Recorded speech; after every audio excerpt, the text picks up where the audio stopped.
શશિકાંતભાઈ, જે રીતે નગર યાત્રા કાઢવામાં આવી, સૌ પ્રથમ તો શાંતિપૂર્ણ રીતે પૂર્ણ થઈ છે.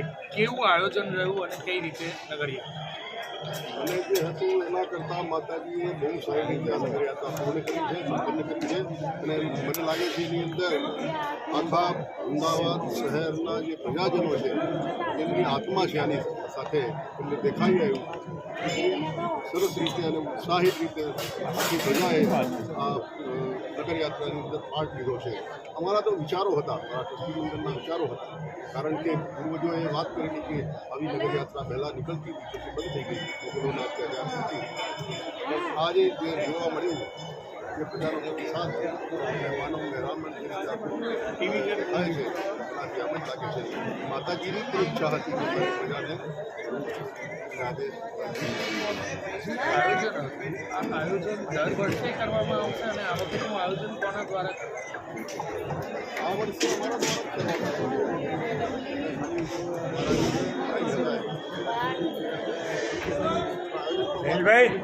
આવતા વર્ષે કરાશે, દર વર્ષે કરાશે, શું વિચાર?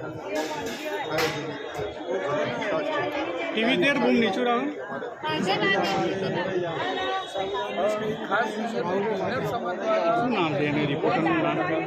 ટીવી 13 નારાજગી છે કે અમને અંદર સમાજ લોટ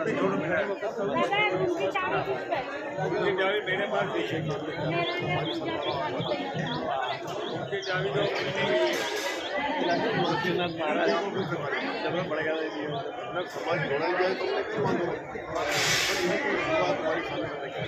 તેમણે એવું પણ આક્ષેપ કર્યો છે કે મંદિરની બહાર બેસવા માટે પણ પૈસા માંગવામાં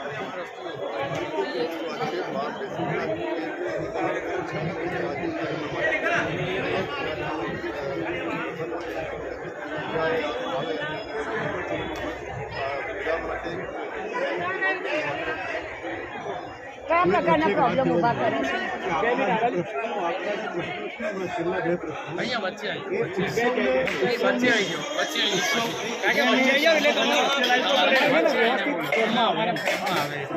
અરે વચ્ચે આવો સર, એમ નહીં આવે, થોડા આવો. હા,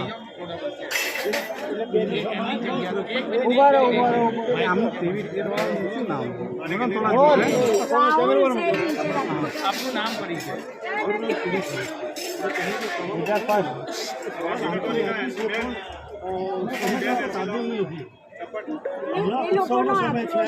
બરાબર છે, અમે બી ઉત્સવ થયો છે. આપણે પેલા ઉત્સવની વાત કરીએ. ઉત્સવની વાત બે લઈને એની ઉપર તરત આવી ગયા એની વંશા કેબલ તમારું. હું એમ કહેવા માગું છું કે ઉત્સવ જે થયો છે એમાં બધાનો સાથ સહકાર છે, બહુ ખૂબ સાથ સહકાર. અને જે પ્રતિસાદ મળ્યો છે એ અભૂતપૂર્વ પ્રતિસાદ. અને મા ભદ્રકાળી આત્મા છે, નગરદેવી છે, આત્મા છે. એટલે જે પ્રશ્ન હતો કે આ દર વર્ષે થશે, હવે તો સંકલ્પ કર્યો જ છે કે જો પ્રજાની ઈચ્છા હશે તો આ દર વર્ષે થશે. પણ કિન્નર સમાજની નારાજગી પણ જોવા મળી રહી છે. એ લોકો કહે છે કે અમને રાહુલભાઈ થોડા દૂર.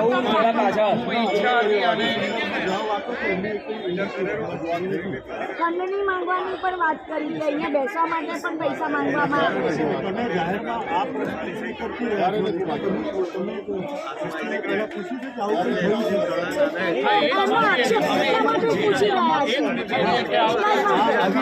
રાહુલભાઈ બહાર. હા, એ લોકોનો આક્ષેપ છે એટલે જ પૂછીએ છીએ અમે લોકો ટ્રસ્ટી. રાહુલભાઈ એના માટે